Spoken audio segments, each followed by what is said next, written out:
The U.S. presidential election is fast approaching, with just over 2 weeks to go.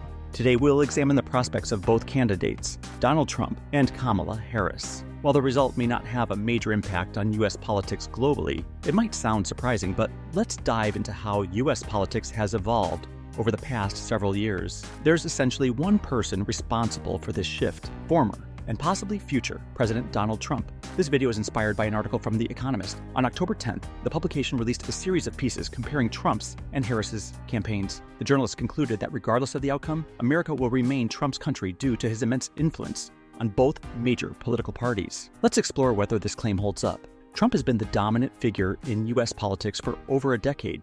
9.5 years to be exact. He announced his presidential run in June 2015 after his famous ride down the escalator in Trump Tower, which initially seemed like a joke. How could someone like Trump compete with seasoned politicians from long-established conservative families? It seemed even more improbable after his first public speech, where he broke all conventions and stirred controversy by blaming the nation's problems on Mexican immigrants and pledging to build a wall that Mexico would somehow pay for. His statements were shocking, but they captured attention, and the media gave his campaign constant coverage. Experts laughed at his slim chances of winning, but couldn't stop talking about him. The eccentric billionaire became more exciting to follow than faceless political figures or even Hillary Clinton. This media frenzy helped Trump soar to the top of the polls. The rest is history: winning the primaries, an unexpected victory in the election, and 4 years of a contentious presidency. 10 years later, not much has changed. Trump remains a key figure in American politics, continuing to dominate headlines and stir public opinion. Any political conversation today seems to revolve around him. His defeat to Joe Biden in 2020 didn't change much.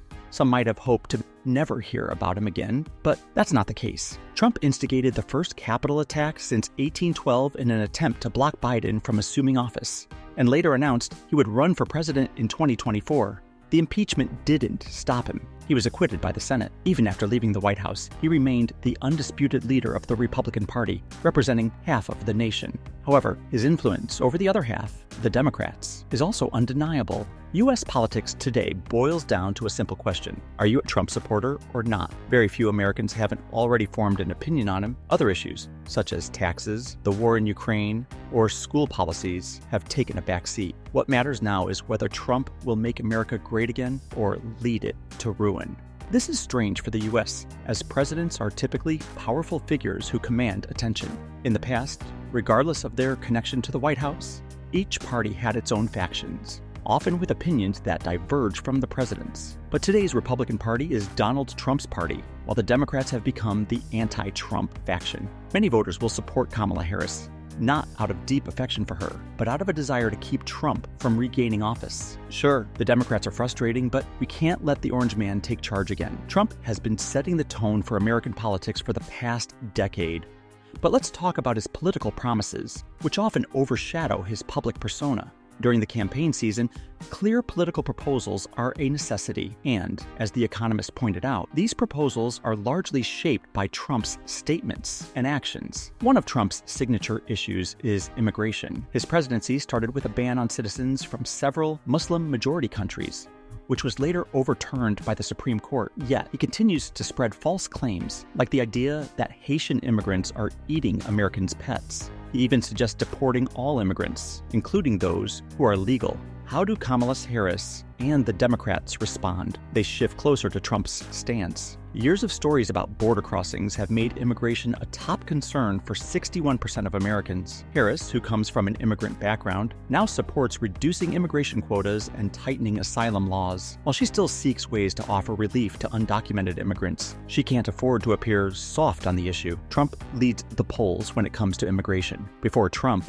immigration was not a big topic in American politics. People knew about undocumented workers, but they were seen as part of the workforce. Now, under Trump, immigration is a hot-button issue. Trump's next target is China. He views the Chinese as dangerous communists threatening American supremacy. Of course, China isn't without its problems. It is a dictatorship, after all. But engaging in a military or economic conflict with China makes little sense for the U.S., as China is a crucial trade partner. Trump, however, proposes increasing tariffs on Chinese goods by 60%, which would be disastrous for the U.S. economy, but his ideas push the Democrats to confront these issues, as they can't simply ignore Trump's proposals. Now, Kamala Harris plans to keep some of the tariffs on Chinese goods that were implemented during Biden's administration. As the Republicans grow more confrontational, the Democrats have had to take a more aggressive stance toward China. One final issue is Israel and the Gaza conflict. Historically, Israel has been a U.S. ally, and many Americans continue to support it. But Israel's actions over the past year, especially during the Gaza war, have caused concern among the liberal left. Trump, on the other hand, has been unwavering in his support for Israel without qualifications. During his presidency, he recognized Jerusalem as Israel's capital and developed a strong relationship with Prime Minister Netanyahu. For the Democrats, this situation is more complex. While some liberals may object to Israel's actions in Gaza, they can't afford to oppose Trump's pro-Israel stance too strongly. So,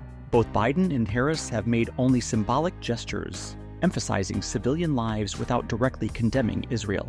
Even though the media knows that Biden privately has a strained relationship with Netanyahu, this doesn't seem to affect Netanyahu's approach. This is how Trump has shaped the political agenda in the U.S.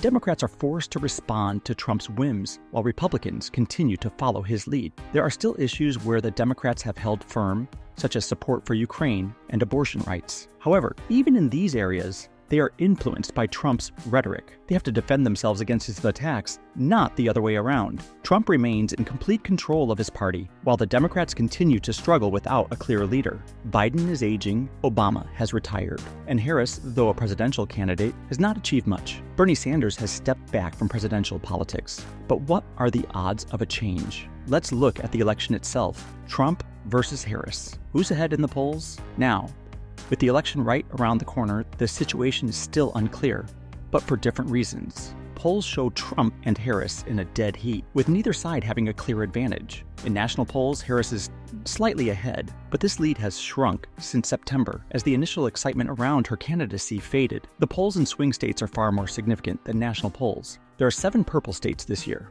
Wisconsin, Michigan, and Pennsylvania in the Rust Belt, and North Carolina, Georgia, Arizona, and in Nevada in the Sun Belt, where minority voters are critical.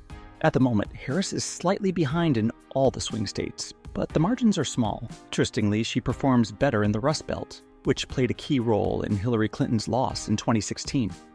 Back then, Democrats didn't campaign in these states, and Trump won them over with his appeal to working-class white voters. Now, in 2024, Harris is trailing in the southern and southwestern states. To win, she just needs to carry the Rust Belt, while Trump needs to secure another southern state. Overall, if Harris can repeat Joe Biden's success, she has some leeway, but the polls suggest it won't be easy. Let's examine the specific states. In Georgia, the Democrats won for the first time since 1992 in 2020. Early voting is already underway, and turnout is record high. Both parties are watching this closely. In North Carolina, recent scandal involving State Senator Mark Robinson has damaged his reputation. This might impact Trump's campaign, as he had used Robinson as part of his strategy. The most crucial battleground is Pennsylvania, with its 19 electoral votes. If Harris can win the Rust Belt, she has a strong chance to secure victory, but it won't be easy.